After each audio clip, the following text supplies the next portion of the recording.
आज रोज चैत्र वद आठम અને માતાજીનો શુક્રવાર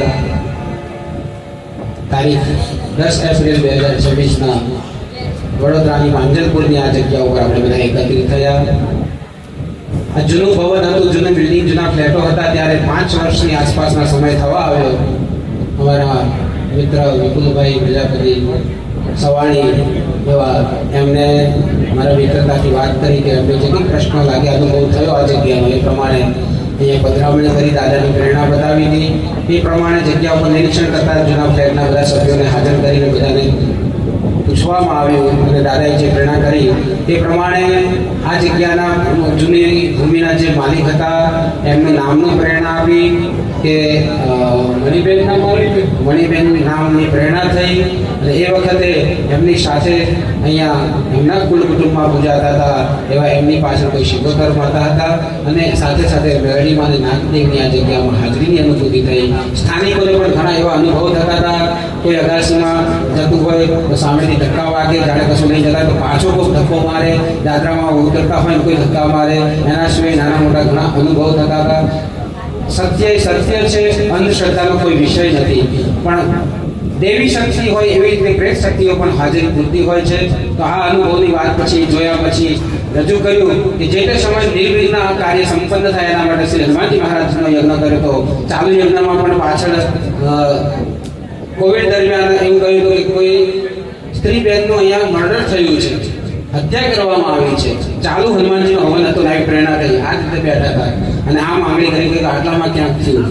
પછી મને ખ્યાલ નતો, પણ એમણે જણાવ્યું પ્રમાણે એ પણ વાત સત્ય હતી. આ જગ્યાની અંદર પણ જે અનુભૂતિ થઈ અને નિર્વિઘ્ન એના જે કંઈ હનુમાનજીનો યજ્ઞ કર્યા પછી એ દેવોની અધર સ્થાપના આપી અને પરિપૂર્ણ ભવન થાય ત્યાં સુધી નિર્વિઘ્ન એ બેસી રહે. પણ એમાં થોડા વિઘ્નો આવ્યા, માતાજીને જે કંઈ અવરોધ થયા એનાથી પણ થોડું વિલંબ થયું. પરંતુ આજે આ માતાજીને યોગ પાક્યો અને એમણે તિથિ નક્કી કરી મા જગદંબાના એ સ્વરૂપે મેરડીમાં નાગદેવ સાથે આ ભૂમિના દેવનું ફોટો પ્રતિષ્ઠાના યજ્ઞ સાથે નવચંડી યજ્ઞ આપણે અહીંયા આરંભ કરવામાં આવ્યો.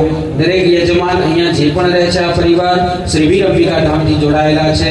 વીર મહારાજે મારા માધ્યમથી જે પ્રેરણા આપી એ પ્રમાણે આજે યજ્ઞની શરૂઆત કરતા પહેલા લગભગ હું અઠવાડિયાથી કહેતો હતો કે યજ્ઞની 12:39ની ફોટો પ્રતિષ્ઠાનું અભિજીત મુહૂર્ત જ્યારે થશે ને ત્યારે અમારા ભાઈ એવા સંજયભાઈ પટેલને એમને કાંઠે આ માતાજી રમવા આવે તો આ માતા હાજી એવું માનજો.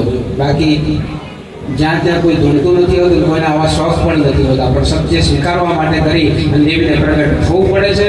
માતાજી 12:39ના મુહૂર્ત પ્રમાણે સંજયભાઈને કાંઠે આવ્યા અને માતાજી મેરડીમાંનો એમનો અવાજ પૂર્યો, સાર પૂર્યો અને આજે આ યજ્ઞ અહીંયા હવે પૂર્ણાહુતિ તરફ જઈ રહ્યા છે.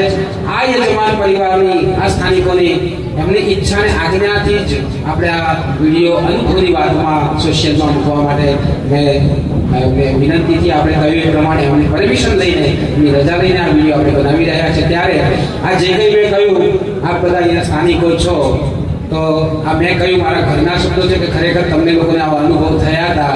આ બધું ધામથી જે કંઈ પ્રેરણા મળી વીર દાદાની એ પ્રમાણે બધું સત્ય લાગ્યું તમને, બધું તમારા બધાના અનુભવ થયા. એ કર્યા પછી આજ દિવસ સુધી જે કહ્યું એ બધું ઊભા રહ્યા દેવ અને આજે સરસ અભિજીત મુહૂર્તમાં પ્રતિષ્ઠિત થયા છે. તો આપ બધા પરિવારના કલ્યાણની પ્રાર્થના સાથે આવો વીર દાદા સાથે મા વીર અંબિકા ધામના જગદંબાનો જય જયકાર કરીએ. આદ્ય શક્તિ અંબે મહારાજની જય, વીર મહારાજ કી જય, વીર અંબિકા ધામ